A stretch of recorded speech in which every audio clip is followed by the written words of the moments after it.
한번 질문하면서 오늘 말씀을 나누도록 할 텐데요. 여러분들의 삶은 만족스러우십니까? 좀 더 쉽게 여러분들은 행복한 사람들입니까? 표정은 이러면서 대답은 아멘으로 나오면 더 이상하잖아요. 그죠? 정말 솔직히 내 인생 지금 여기까지 걸어왔는데 이만하면 복 받았지. 이 정도면 충분하지. 이런 생각이 드는 인생이십니까? 아니면 내가 복을 받은 것인가? 내가 예수 믿고 지금까지 여기 서 있는데 나는 괜찮은 인생인가? 의구심이 드십니까?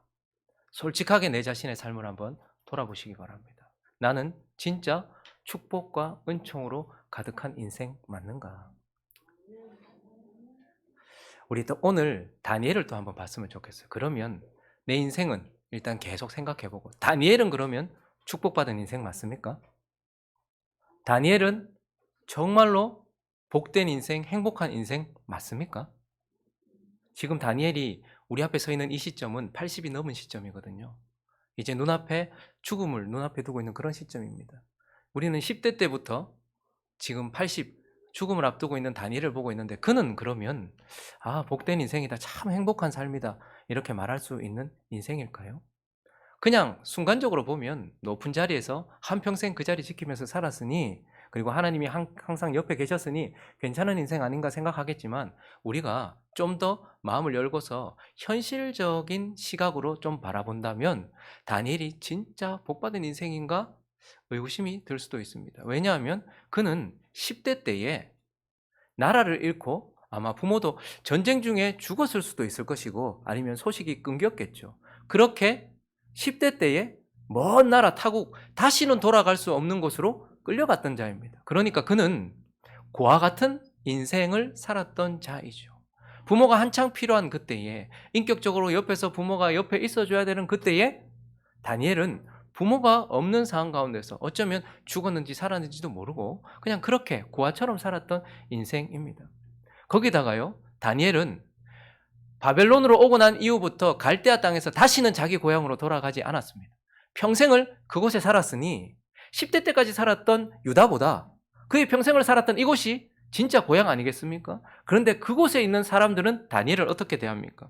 우리 2장 25절을 보시면 10대 때 다니엘을 향해서 아리옥이라는 군대 대장은 다니엘을 데리고 급히 왕 앞에 들어가서 이렇게 말합니다. 내가 사로잡혀 온 유다 자손 중에서 한 사람을 찾았다라고 말하면서 그는 어떤 인생이라고요?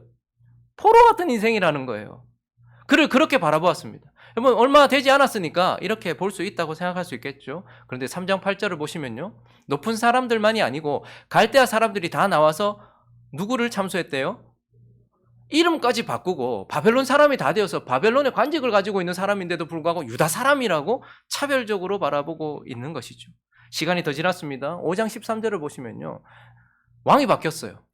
그런데요, 다니엘이 부름을 받아 왕 앞에 갔는데 이번에는 벨사살이라는 느부갓네살의 손자가 그를 향해서 이렇게 말합니다. 왕이 다니엘에게 말하되 네가 나의 부왕이 유다에서 사로잡아온 유다 자손 중에 그 다니엘이냐? 여전히 그는 그곳에서 10년을 살고 20년을 살고 30년을 살고 뼈를 묻고 그곳에 살고 있다 할지라도 그들에게 있어서는 이방인이요, 나그네요, 객이요, 차별적으로 대하는 사람이었습니다. 그리고 나라가 바뀌었습니다. 6장 13절을 보시면요, 왕도 바뀌고 나라도 바뀌었어요. 페르시아라는 나라로 바뀌고 왕도 바뀌었어요. 그런데 그곳에 있는 사람들이 이렇게 말합니다. 그들이 왕 앞에서 말하여 이르되 왕이여, 사로잡혀 온 유다 자손 중에 다니엘이라고 말합니다. 그는 평생을 차별 대우받으면서 객처럼, 과부처럼, 그렇게 이방인처럼, 나그네처럼 살아야 됐던 인생입니다. 그리고 다니엘의 직업이 뭐죠? 뭐 하는 사람입니까? 정치인이에요. 자기가 높은 곳에 올라가고 싶어서 정치를 한 사람과 원하지 않았는데 정치를 하는 사람은 다른 거죠. 정치가 쉬운 것입니까? 저기 높으신 하나님, 그 다스리시는 분과 이 땅의 짐승 같은 삶을 사는 그 이 땅의 최고 권력자 사이에서 중심을 잡고 거기에서 바르게 살고 정치를 한다는 게 쉬운 것이었겠습니까?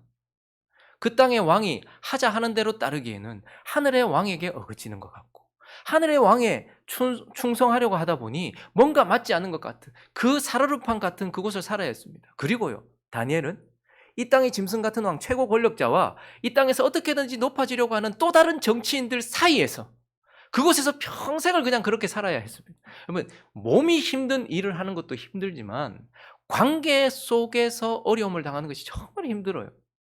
뭐 사업을 할 때에도 그냥 나 혼자 하면 좋아요. 그런데 사람들과의 관계 속에서 거기서 정치를 하면서 살아간다는 것은 쉬운 일이 아닙니다. 거기서 자칫 잘못하면 여러분 지금도 그렇잖아요. 요즘에는 어떻게 했는지 핸드폰으로 보고 있는 문자도 다 찍혀서 우리가 다 보고 있고요. 어떻게 그걸 그만큼 말 한마디 잘못하면 줄이 바뀌고 인생이 바뀌고 이 당시에는 자기 가족들까지 몰살당할 수 있는 그런 살얼음판 같은 그러한 삶을 살아야 했던 사람이 다니엘입니다. 그리고요, 다니엘은 친구가 있었을까? 여러분 어떠신 것 같아요? 여러분 지나면 지날수록 친구가 많아지십니까? 줄어드십니까? 아니 늙어 죽었다 이거 말고요.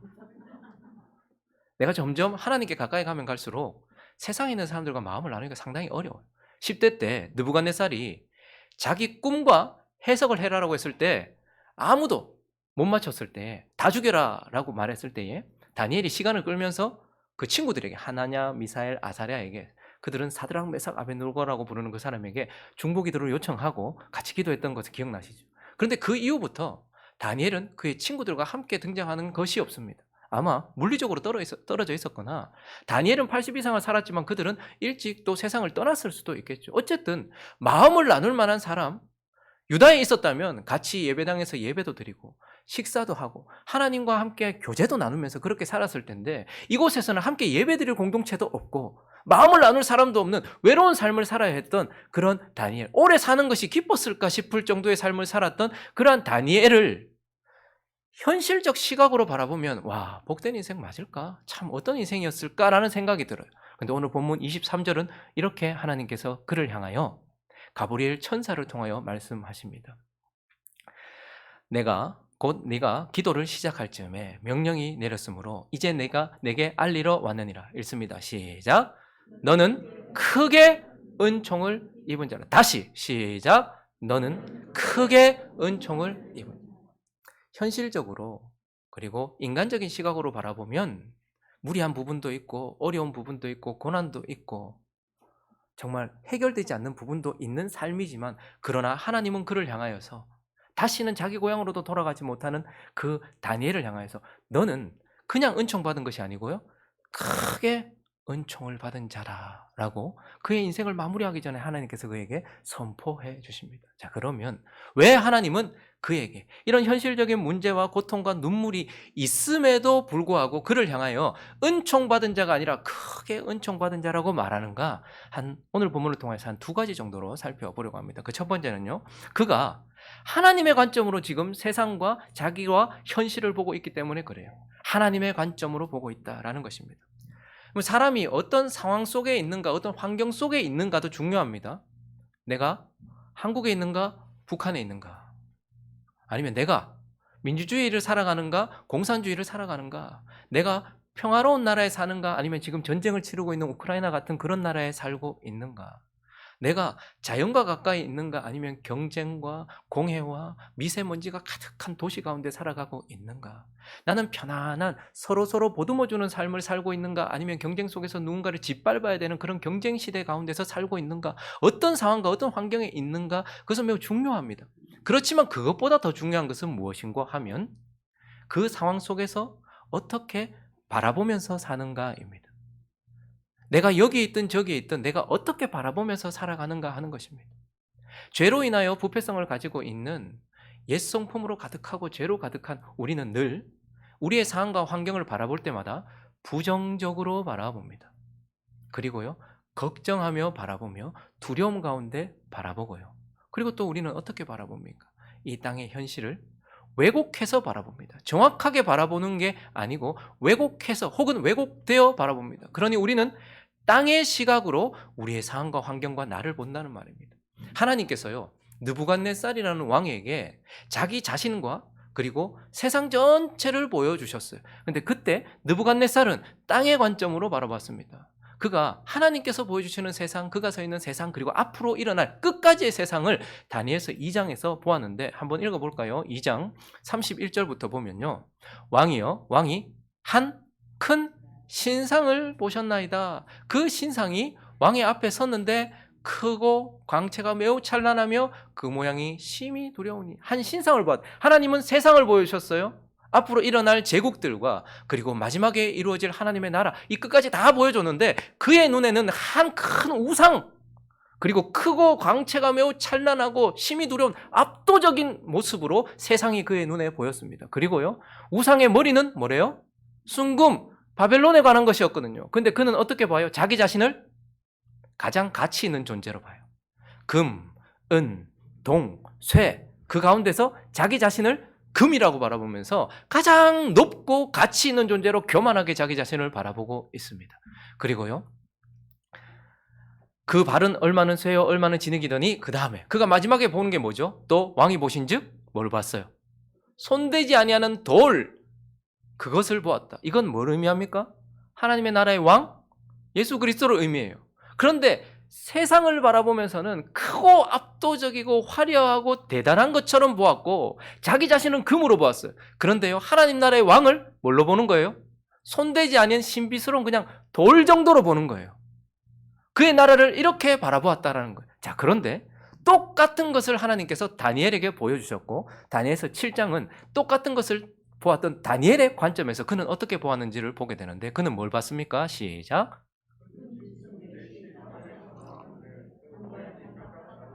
느부갓네살은 화려하고 압도적인 우상으로, 거대한 화려한 그냥 우상으로 바라봤어요. 그런데요, 다니엘은요, 똑같은 것을 보면서 하나님을 반역하는 짐승에 불과한 왕들과 그의 나라, 짐승 같다라는 것을 그가 보았습니다. 그리고요, 이어지는 본문에서는 보니까 그가 이제 하나님의 나라를 주목하여 보게 되는데, 그 옷은 희기가 눈 같고 머리털은 깨끗한 양털 같고 그의 보좌는 불꽃이고 그의 바퀴는 타오는 불이다. 그리고 나서 13절에 보면요, 내가 또 밤 환상 중에 보니 인자 같으니, 영광 가운데 구름 타고 오시는, 옛적부터 항상 계신 이에게 나오는 인자 같으니, 세상의 왕은 짐승처럼 보였던 그가 하나님 나라의 왕은 인자와 같으니 구름 타고 오시는 이로 보았고, 14절은요, 그 나라가 영광과 나라를 주고 모든 백성과 나라가 다른 언어를 말하는 모든 자들이 그를 섬기하였으니 그의 권세는 소멸되지 아니하고 영원한 권세, 그의 나라는 멸망하지 아니할 것이다 라고 말하면서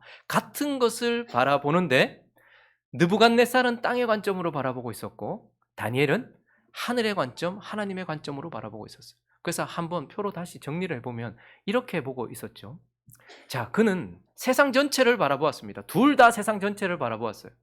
바벨론 제국, 그 이후에 일어나는 메데와 바사 페르시아 제국, 그 이후에 일어나는 헬라 제국, 그리고 로마 제국, 그리고 하나님의 제국을 보았습니다. 그런데 느부갓네살은 어떻게 보았다고요? 자기 자신은 순금으로 보았고 금, 은, 동, 쇠, 이렇게 세상 나라는 가치 있는 것, 강한 것, 압도적인 것, 대단한 것, 큰 것, 이렇게 보았고 하나님의 나라의 왕과 하나님 나라는 그저 가치 없는 돌 정도로 보았다라는 거예요. 자, 그런데 다니엘은 어떻게 보았습니까? 그 모든 것들을 사자 같은 짐승, 곰 같은 짐승, 표범 같은 짐승, 그 강하기가 한이 없는 로마는 용 같은 짐승으로 보았고, 그러나 그가 보았던 것은 인자가, 그 짐승 같은 왕들 사이에 진짜 왕, 인자 같은 이 예수 그리스도와 영광의 나라, 이것을 보았다라고 말하면서 바라보는 관점이 같은 시점, 같은 공간에 서 있지만 전혀 다르고 다니엘은 이렇게 보았다라는 것을 우리는 보게 되는 것입니다. 여러분, 신약에서 예수 그리스도를 만난 복된 인생들, 그래서 예수 그리스도를 만나서 복되게 된 인생들의 특징이 무엇이죠? 여러분, 신약 성경에서 보면 예수님 만났다고, 그리고 지금 신약 시대를 살고 있는 우리도 예수님 만났다고 그가 예수님 만난 그 시점부터 갑자기 부자가 된다든지, 그가 가지고 있었던 문제가 다 해결된다든지, 아니면 그가 가지고 있는 소원이 성취가 된다든지, 그의 어려움들이 다 해결된다든지, 이런 복을 받았습니까? 그렇지 않은 사람들이 훨씬 많아요.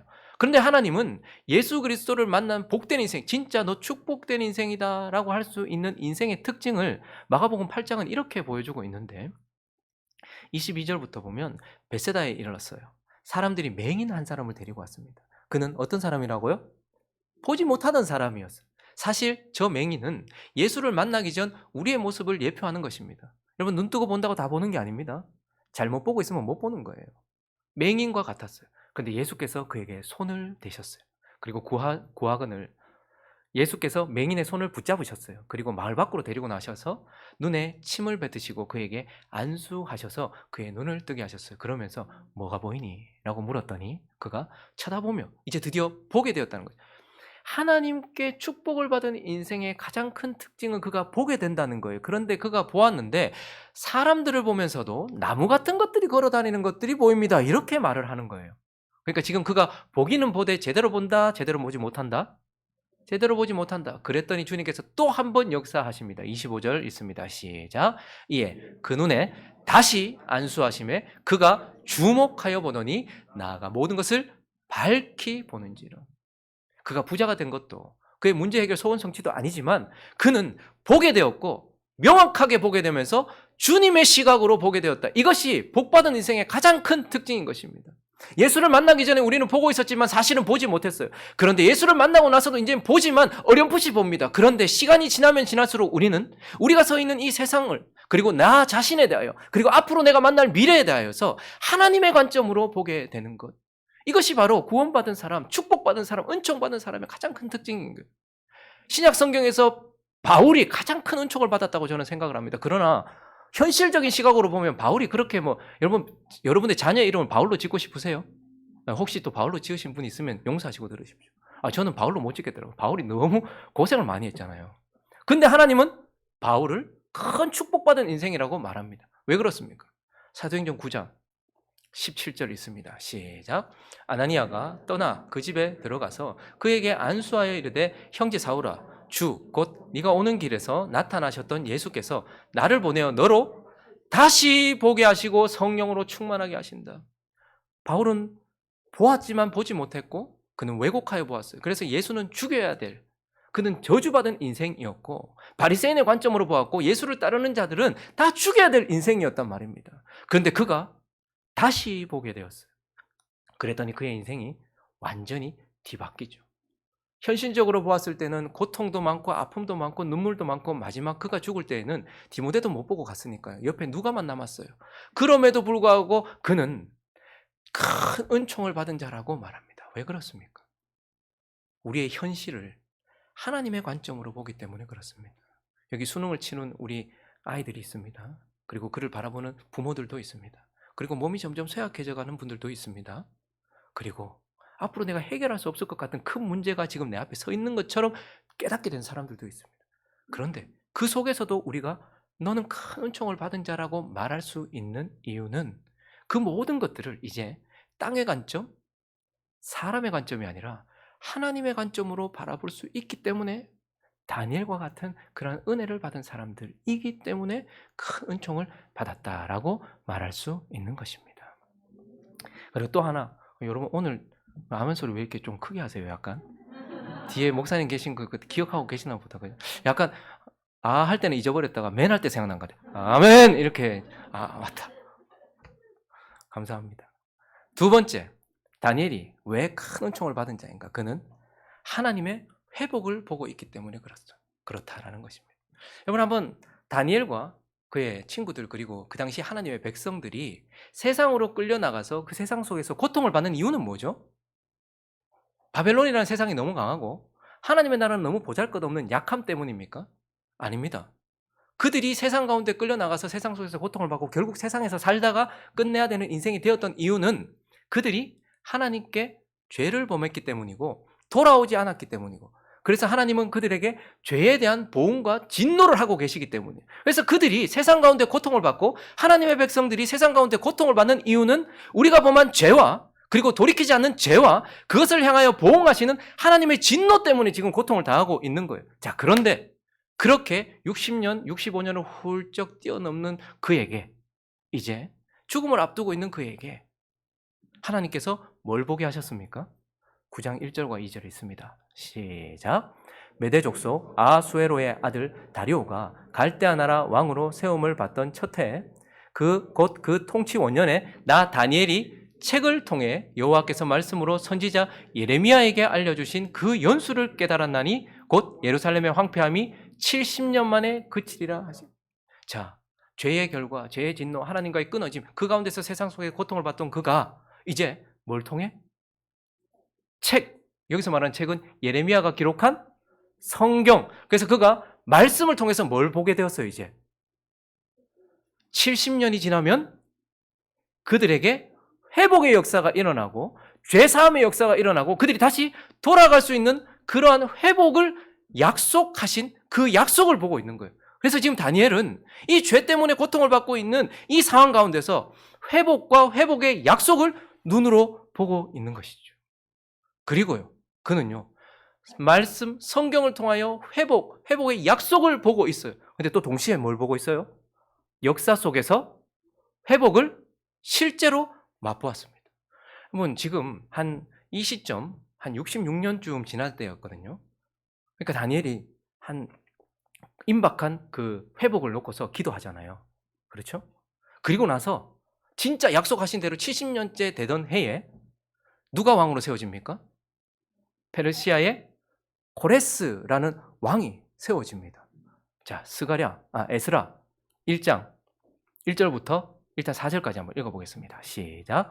바사왕 고레스 원년에 여호와께서 예레미야의 입을 통하여 하신 말씀을 이루게 하시려고 바사왕 고레스의 마음을 감동시키매 그가 온 나라에 공포도 하고 조소도 내려 이르되 바사왕 고레스는 말하노니 하늘의 하나님 여호와께서 세상 모든 나라를 내게 주셨고 나에게 명령하사 유다 예루살렘에 성전을 건축하라 하셨나니 이스라엘의 하나님은 참신이라 너희 중에 그의 백성 된 자는 다 유다 예루살렘으로 올라가서 이스라엘의 하나님 여호와의 성전을 건축하라. 그는 예루살렘에 계신 하나님이시라. 그 남아있는 백성이 어느 곳에 머물러 살든지 그곳 사람들이 마땅히 은과 금과 그 밖의 물건과 짐승으로 도와주고 그 외에도 예루살렘에 세울 하나님의 성전을 위하여 예물을 기쁘게 드릴지니라 하였더라. 실제로 이 일이, 실제로 약속했던 그 일이 역사 가운데 확 나타났단 말입니다. 그리고 나서 5절에 보니까 고레스가 선포만 한 것이 아니고 읽습니다. 시작. 이에 유다와 베냐민 족장들과 제사장들과 레위 사람들과 그 마음이 하나님께 감동을 받고 올라가서 예루살렘의 여호와의 성전을 건축하고자 하는 자가 다 실제로 일어나서 약속되었던 회복의 시작을 지금 역사 가운데서 펼쳐냈다라고 말해요. 자, 그런데 이때에 다니엘은 어디에 있었습니까? 다니엘서 1장 21절 읽습니다. 시작. 다니엘은 고레스 왕 원년까지 있으리라. 그는 말씀을 통해서 회복에 대하여 보았지만 거기서 보고 그친 것이 아니라 실제로 역사 가운데서 현재 자기 가운데 일어난 이 죄로부터 벗어나고 세상으로부터 벗어나며 이 권세로부터 벗어나 자기 백성들이 회복되는 현재적 회복을 어떻게 해요? 맛보고 있는 거예요. 다니엘은 말씀을 통하여 회복을 보고요, 역사 속에서 실제로 회복을 보면서 그도 자기 백성들이 돌아가고 있는 것과 예루살렘이 다시 회복되고 있는 것과 성전이 지어져 가는 것을 그가 보고 있다라고 말해요. 자, 그리고 다니엘은요, 묵시를 통해서 완전한 회복도 보고 있다라고 말하고 있어요. 오늘 말씀이 그거잖아요. 하나님께서 성경을 통해서 예루살렘이 회복될 것이다. 70이라는 시간이 지나면. 자, 그리고 하나님께 다니엘이 기도합니다. 우리를 죄 사함 주십시오. 완전한 회복을 주십시오라고 기도했어요. 그리고 나서 이어지는 본문이 오늘 24절부터 27절까지 이 가브리엘이라는 천사를 통해서 주신 묵시입니다. 자, 그런데요, 오늘 우리가 읽은 이 본문이 짧잖아요. 근데 이 24절부터 27절은요, 구약 성경 가운데서도 난해한 본문 중에 난해한 본문. 그리고 이 다니엘서 이 부분은 아직까지 어떤 해석이 이거다라고 합의가 안 됐어요. 찾아보니까 뭐 이런저런 말하는 사람들이 워낙 많으니까요. 그런데 크게 한 5에서 7 주장들이 있어요. 그래서 아직까지도 이 본문에 대해서 이건 이거다라고 합의가 안 됐고 앞으로도 아마 합의가 안 될 것 같아요. 자, 그러니까 이런 본문을 대할 때는 우리는 어떻게 해야 될까요? 독단적인 태도로 내 주장만 맞다 이렇게 대해서도 안 되고 겸손하게 이 본문을 바라봐야 돼요. 다른 사람들은 뭐라고 말했는지도 봐야 되겠죠. 그런데 여러분들이 인터넷 들어가서 보시면 이 부분 대부분 이단들이나 세대주의자들이 올려놓은 것들이 대부분 있어요. 그래서 이 본문은 그렇다고 우리가 해석 안 하고 넘어갈 수는 없잖아요. 분명히 이걸 우리에게 주셨으니. 그래서 저는 이런 본문들은 예수 그리스도를 중심으로 해석을 해야 된다라고 생각하고, 저도 지금 제가 해설하고 있는 것이 이것만 맞다라고 주장하는 건 아닙니다. 그러나 저에게는 이렇게 보였고 또 이것이 맞다라고 생각이 든다라는 관점에서 지금 이제 이 본문을 해석하려고 하는데, 먼저 이 본문을 해석하기 위해서는요, 이 본문을 주신 배경이 뭐냐인 것이죠. 하나님이 말씀을 통해서 예루살렘이 70이라는 수가 지나고 나면 회복될 것이라 말씀했어요. 그랬더니 다니엘이 뭘 구합니까? 예루살렘의 회복이 아니라 죄 사함을 구해요. 우리를 용서해달라고, 완전히 우리를 회복시켜달라고 다니엘이 기도를 한단 말이에요. 그 기도 이후에 이어지는 그 기도의 응답으로 주어진 거죠. 죄 사함 주십시오, 완전한 용서로 주십시오라고 다니엘이 기도했더니 그 기도의 응답으로 주신 것이 오늘 24절부터 27절이고, 또 하나는 방금도 말씀드렸던 것처럼 이 본문은요, 묵시입니다. 계시예요. 그러니까 요한계시록을 해설할 때도 그렇고 이 구약의 요한계시록이라고 할 수 있는 다니엘의 묵시들도 보면 문자적으로 해석하기보다는 상징적인 해석들이 들어가야 된다는 거. 그러니까 여기에 나오는 숫자를 딱 문자적으로 490 이렇게 하기보다는 그 기간, 상징적인 기간이다라고 생각을 하고서 해석을 해야 되는데, 자, 한번 들어가 보죠. 24절을 먼저 보시면, 먼저 일단 다니엘이 죄 사함과 완전한 용서를 하나님께 구했어요. 그랬더니 읽습니다. 시작. 내 백성과 내 거룩한 성을 위하여 71회를 기한으로 정하였나니 허물이 그치며 죄가 끝나며 죄악이 용서되며 영원한 의가 드러나며 환상과 예언이 응하며 지극히 거룩한 이가 기름 부음을 받는. 지금 다니엘이 완전히 죄를 사해 주십시오, 완전히 용서해 주십시오, 우리를 완전히 회복시켜 주십시오라고 그렇게 기도한 이후에, 그렇게 기도한 이후에 두어졌는데, 먼저 그는 성경을 통해서 70이라는 시간이 지나면 회복이 시작될 거라는 걸 봤잖아요. 포로 생활 끝날 거다 봤어요. 자, 그런데요, 계속 띄워놔 주시겠습니까? 그런데 그렇게 말하고 난 이후에 천사가 이제 뭐라고 말하는 거니까, 너 완전한 죄 사함에 대하여, 완전한 회복에 대하여, 완전한 의가 드러나는 것에 대하여 구했느냐? 그런데 거기에 대해서 이제 뭐라고 말하는 거예요? 71회를 기한으로 정했다. 70이라는 시간 뒤에 포로가 회복되고 귀환되는 시간이 일어나겠지만, 네가 말한 죄 사함에 대해서는요, 하나님께서 정확한 허물이 그치고 죄가 끝나고 죄악이 용서되고 영원한 의가 드러나고 하나님의 모든 예언이 응하고 그 다음에 지극히 거룩한 이가 기름을 부은 완전한 회복을 위해서는 또 어떤 기간이 준비되어 있다는 거예요. 71회 70 곱하기, 여기 1회는 위크가 아니에요, 주가 아니고 70 곱하기 7 이런 뜻입니다. 그러니 숫자로 하면 490, 이걸 한 해로 해서 490년이라고 말하는 분들도 있지만 그렇게 말하면 좀 위험할 수 있죠. 문자적으로 보기보다는 어쨌든 490이라는 기간이 정해져 있다. 이 490, 너는 지금 성경을 통해서 70이라는 시간이 지나고 나면 포로가 귀환될 것이라는 것을 성경을 통해서 깨달았지. 그걸 깨닫고 너 나한테 지금 죄사함과 모든 의가 드러나는 것을 구하고 있는데, 그걸 위하여, 네 백성을 위하여, 좀 띄워놔 주시겠습니까? 네 백성을 위하여서 71회가 기한이 또 정해져 있다는 거예요. 또 70과 곱하기 7, 7은 완전수잖아요. 그러니까 70이 지나면 포로가 귀환되는데, 그리고 죄사함과 완전한 죄사함을 위해서 또 70 곱하기 7이라는 기한이 정해져 있다. 그것이 지나야 허물이 지나고 죄가 끝나고 죄악이 용서된다라고 말하고 있어요. 자, 그런데 25절을 보시면요, 자, 이 기간이요, 그런데 그냥 1은 곱하기 7, 그러니까 490이라는 기간이 그냥 70 곱하기 7이라고 한 덩어리로 되어 있는 것이 아니고 세 덩어리로 나눠져 있어요. 그래서 보면요, 너는 깨달아 알지니라 예루살렘을 중건하라는 영이 날 때부터, 고레스를 통해서 예루살렘 중건하는 영이 나잖아요. 그 날 때부터 기름 부음을 받은 자 곧 왕이 일어나기까지 7일회와 62일회, 그러니까 지금 둘로 나눠지죠. 70 곱하기 7, 490이라는 시간이 7 곱하기 7이라는, 자, 마음 닫지 마세요. 어려운 거 아니니까 마음 닫지 마시고, 자, 세 부분으로 나눠지는데, 하나는 70 곱하기 7이라는 490이라는 시간이, 그 기간이, 한 부분은 뭐라고 되어 있습니까? 저기 7일회, 그러니까 7 곱하기 7이라고 되어 있고, 또 하나는요 62일회, 그러니까 62 곱하기 7 이렇게 된다는 거죠. 그리고 27절을 보시면 또 둘째 줄에 뭐가 나와 있어요? 한일회 이렇게 나와 있죠. 그러니까 지금 490이라는 70 곱하기 7이라는 이 71회가 세 부분으로 나눠져 있다는 것을 우리는 볼 수 있어요. 자, 그래서 표를 한번 보시면, 자, 기간이 정해져 있다고 말하죠. 자, 네가 말한 죄사함과 완전한 죄사함, 완전한 의가 드러나는 기간을 70 곱하기 71회로 정했다. 그게 490이라는 기간이죠. 그런데 그 기간을 세 등분으로 나누어서 특별히 71회가 7일회와 그리고 62일회와 한 일회로 나누어진다라는 거예요. 그렇게 나눠진다라고 말하면서 이제 25절을 다시 보시면 저기까지 이해 가시죠? 근데 25절에 보시면 7일회와 저 둘째 줄 기름 부음 받은 자 곧 왕이 일어나기까지 7일회와 62일회가 지날 것이고 그 곤란한 동안에 뭐가 된대요? 성이 중건되고 광장과 거리가 세워 예루살렘이 다시 회복된다는 거예요. 그러니까 7 곱하기 7 7일회 동안에는 실제적으로 포로들이 귀환하면서 3차로 끌려갔다가 3차로 가잖아요. 첫 번째 누구를 중심으로? 스룹바벨을 중심으로 그가 성전을 짓기 위해 가요. 그리고 두 번째는요. 에스라를 중심으로 그리고 우리가 세 번째는요. 성벽을 건축했던 느헤미야. 누구? 느헤미야. 이렇게 가는 거예요. 그러니까 7 곱하기 7이라는 7일회 동안에는 실제로 성전이 세워지고 성벽이 건축되고 예루살렘이 회복되는 기간 이렇게 볼 수 있는 거예요.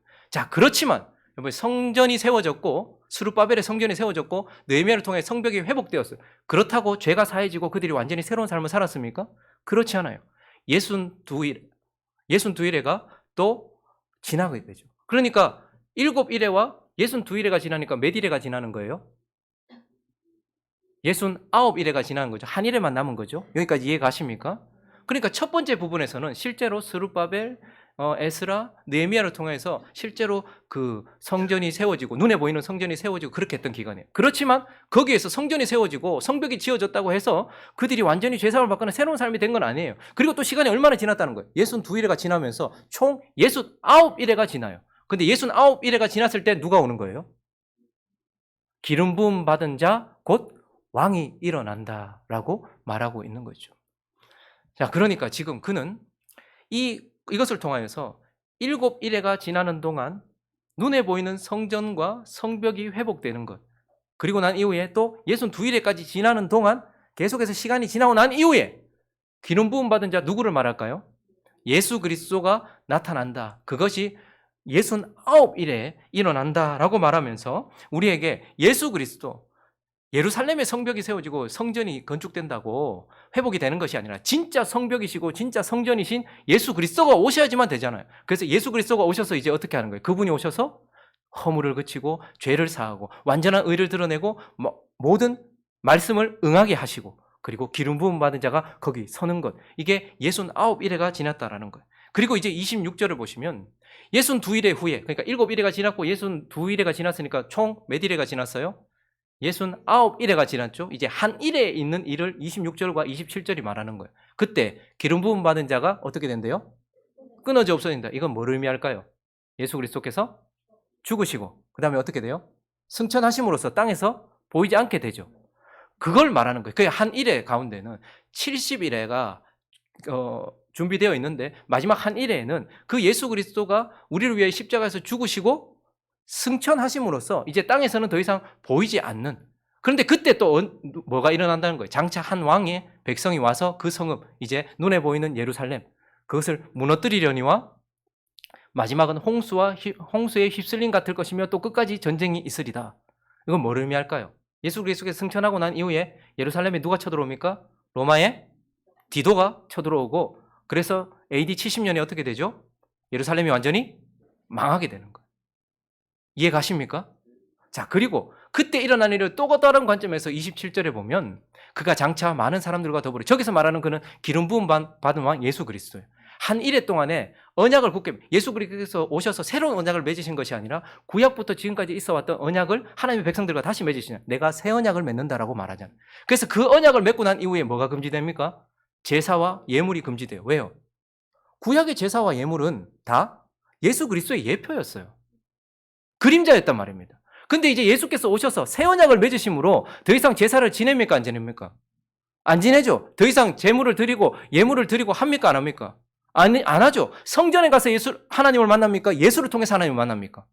그러니까 이제 한 일회 동안에 언약을 굳게 맺고 그 가운데서 그 제사와 예물을 금지할 것이고, 그리고 난 이후에 포악하여 가증한 것이 날개를 의지하여 설 것이며 디도 장군에 의하여서 쳐들어와서 이제 눈에 보이는 성전은 완전히 사라지고 예루살렘도 완전히 무너져 버리는 거예요. 대신에 우리는 누구를 통하여서? 예수 그리스도를 통해서 하나님을 보게 되는. 그러니까 지금 이게 다 잊어버려도 한 가지 지금 다니엘이 뭘 보고 있냐 하면 단순히 자기 백성들이 포로에서 귀환하는 것만 보는 것이 아니고 거기에서 완전히 죄사함과 허물이 그치고 완전한 의가 드러나고 완전한 것이 이루어지는 것이 아니라 그렇게 예루살렘이 중건된다 할지라도 62일에가 더 가고 마지막 한일회 때 70일이라는 시간이 지났을 때에 예수를 통하여서 완전한 죄사함을 누리게 되고 완전한 의를 얻게 되고 하나님이 하셨던 모든 약속이 응하게 되고 그래서 그분이 우리의 성전으로 서게 될 것이다 라는 것을 말하면서 다니엘은 지금 현실 속에서 회복을 맛보고 있잖아요. 자기 백성들이 돌아가고 있는 현재적 회복을 맛보고 있고 미래에 완성될 회복을 지금 계시를 통해서 예수 그리스도의 십자가를 통해서 그 한 기름 부음 받은 왕을 통해서 완전히 회복될 것이라는 회복의 완성을 보고 있는 것이죠. 그러니까 다니엘은 성경을 통하여 회복의 약속을 보고 있고 역사 속에서 회복을 현재 맛보고 있으며 묵시를 통하여 완전한 회복을 바라보고 있다라는 것을 통하여서 그는 지금 왜 크게 은총을 받은 자일까요? 세상 가운데서 고통받는 이유, 죄와 죄의 결과 때문인데 그것으로부터 이제 우리가 회복되어지는 약속과 실제로 회복되고 있는 현재와 완전히 회복될 것에 대하여 듣고 있기 때문에 보고 있기 때문에 맛보고 있기 때문에 그가 은총을 받은 자다. 크게 은총을 받은 자다라고 말하고 있는 것입니다. 말씀을 정리하겠습니다. 자, 다니엘을 향하여 하나님께서 말씀하셨습니다. 가브리엘 천사의 입을 통해서 너는 크게 은총을 입은 자다라고 말했어요. 그리고 우리는 다니엘이 현실 속에서는 어렵고 고통스러운 시간 그런 부분이 있음에도 불구하고 이렇게 은총을 받은 자다라고 말하는 이유를 보았습니다. 그가 이 땅 속에서 하나님의 관점으로 세상을 바라볼 수 있기 때문이고 그가 지금 회복의 역사를 바라보고 누리고 있기 때문이다라고 말해요. 자, 그러면 이제 다시 처음 드렸던 질문으로 돌아가겠습니다. 여러분들은 나는 축복된 인생 맞습니까? 왜 나는 축복된 인생입니까? 나는 크게 은총을 받은 인생 맞습니까? 왜 나는 크게 은총을 받은 것입니까? 여전히 나는 몸도 아프고 돈도 많지 않고 미래도 불투명하고 여전히 어려운 문제들이 많은데도 불구하고 왜 나도 축복받은 인생, 크게 은총을 받은 인생이라고 말할 수 있습니까? 바로 저와 여러분이 우리에게 주신 성경과 우리 속에 주신 성령을 통하여 우리는 지금 이 현실을 하나님의 관점으로 바라볼 수 있기 때문이에요. 나 자신도 내게 일어날 미래도 내 자녀들에게 일어날 일들도 내 삶 속에 일어날 모든 일들도 우리는 기도 가운데서 성경과 성령을 통해서 하나님의 관점으로 바라볼 수 있기 때문인 줄로 믿습니다. 그러니 축복받은 인생 맞습니까? 또 한 가지, 저와 여러분이 고통스럽게 세상을 살아가는 이유가 뭐죠? 죄 때문이고 죄의 결과 때문이에요. 근데 우리는 이 성경을 통하여서 회복의 약속을 보았습니다. 이 죄로부터 우리를 건져내실 예수 그리스도의 복음을 보았고 그 약속을 보았단 말입니다. 그리고요, 다니엘이 그 70년 그 성경을 통하여 회복에 대해서 보았을 때 믿고 기도했잖아요. 마찬가지로 우리도 그걸 믿었어요. 그래서 우리는 지금 회복을 지금 맛보고 있습니까? 맛보지 못합니까?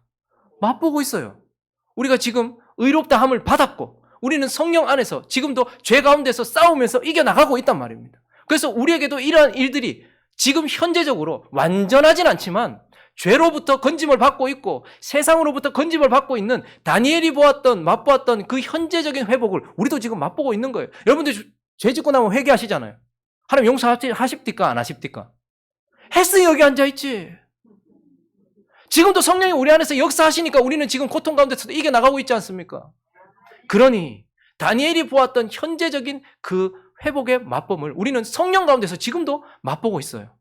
그리고요, 우리는 다니엘이 먼 미래에 보았던 그 메시아를 통한 완전한 회복, 우리도 이제 이 몸이 완전한 부활의 몸이 되고 새하늘과 새 땅에 가게 될 완전한 회복을 또한 우리는 바라보고 있는 거예요. 그러니까 다니엘이 성경을 통하여 회복의 약속을 보았고 현실 속에서 회복을 맛보고 있고 완전한 회복을 약속받아서 그것을 바라보고 있는 것처럼 저와 여러분 또한 말씀을 통해서 회복의 약속을 받았고 그걸 믿음으로써 지금 성령 안에서 우리는 그걸 누리고 있단 말입니다. 죄 가운데서 벗어나고 있다는 말이에요. 우리 삶 속에서 그걸 누리고 있단 말이에요. 그리고 완전히 우리도 회복될 것에 대한 약속을 요한계시록까지 주시면서 받았다라는 거예요. 그러니 저와 여러분이 다니엘과 같이 축복받은 인생인 것이 맞습니까? 아닙니까? 맞습니까? 아멘이십니까? 그러면 우리 23절을 마지막으로 읽을 때에 너는 크게 은총을 입은 자라 한번 읽습니다. 시작. 너는 크게 은총을 입은 자라. 이제 여기에다가 여러분들이 아멘 하셨으니 자기의 이름을 넣고 다시 한번 읽습니다. 시작. 형욱이는 크게 은총을 방금 뭐라고 하셨어요? 예, 얘기를 다시 한번 읽을까요? 마지막으로 읽습니다. 시작. 너는 크게 은총을 입은 자라. 아멘. 아멘이십니까? 하나님께서 오늘 추수감사주의를 허락하셨습니다. 풍성한 재정적인 열매 혹은 내일의 결과 혹은 내 문제의 해결 이런 것들이 올해 2022년도에 없는 줄도 몰라요. 그렇지만 우리는 하나님이 주신 이 큰 복을 누리고 있는 큰 은총을 받은 자라는 것을 기억하면서 하나님께 감사하는 저와 여러분 되시기를 예수 그리스도의 이름으로 축원합니다.